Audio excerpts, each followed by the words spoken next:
अस्सलाम वालेकुम फ्रेंड्स, मेरे पास ये सोकिया की मशीन है। सोकिया 1030 सेट जो है, ये जो भी सेट हो 1100 हो कुछ भी हो, सब की सेटिंग सेम है। तो यहाँ पे हम सेटिंग आउट कैसे करते हैं, ये मेरे पास एक कोऑर्डिनेट है। मैं आपको बताऊंगा कि इसको स्टैक आउट कैसे करते हैं। तो पिछली वीडियो में मैंने आपको बताया था कि रिसेक्शन में जिस तरह हम की इन में जाके कोऑर्डिनेट सेव करते हैं, तो इस मशीन में आपने पहले कोऑर्डिनेट सेव कर लेना है और उधर बस आपने क्या करना है, कोड को मेजर करना है। तो मशीन बताएगी बेरिंग 00 करो और जो है कितना डिस्टेंस आगे या पीछे आपने आना है। तो अभी आपने क्या करना है, सबसे पहले कोगो में जाना है। यहाँ से कोगो में जाके सेटिंग आउट कर रहे हैं तो सेट आउट क्वाड सबसे ऊपर लिखा हुआ है, इधर जाएं, एंटर करें। एंटर करने के बाद कन्फर्म ओरिएंटेशन, इसको भी एंटर कर दें।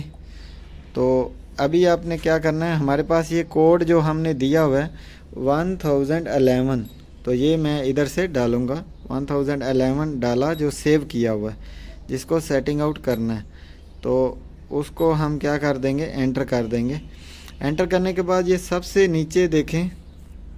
अच्छा जी, ये सबसे नीचे जो है ना, DHO डिस्टेंस हॉरिजेंटल ऑब्जर्वेशन, ये बेरिंग आपने 00 करनी है, ये वाली। अगर मैं आपको दिखा सकूं तो ये वाली सबसे नीचे, ये आपने 00 कर लेनी है और उसके बाद आपने वो पॉइंट मेजर करना। ये रीडिंग लेनी है, रीडिंग ली हमने। तो क्योंकि मैं नॉन प्रिज्म से काम कर रहा हूँ, आपने 2 दफ़ा रीडिंग लेनी है इस मशीन से, याद रखना है। तो ये आ रहा है हमारे पास है, मैं अगर आपको दिखा सकूं तो वो कह रहा है आउट जो पॉइंट है हमारा वो है 176 मिली।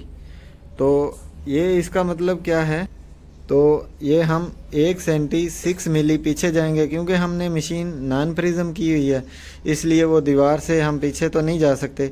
तो ये थी मेरी आज की वीडियो। अगर आपने सेटिंग आउट करनी हो, इस तरीके से करनी है, वीडियो अच्छी लगी हो तो चैनल को सब्सक्राइब कर दीजिएगा। अपना बहुत सारा ख्याल रखिएगा। आज के लिए इतना ही। खुदा हाफिज़।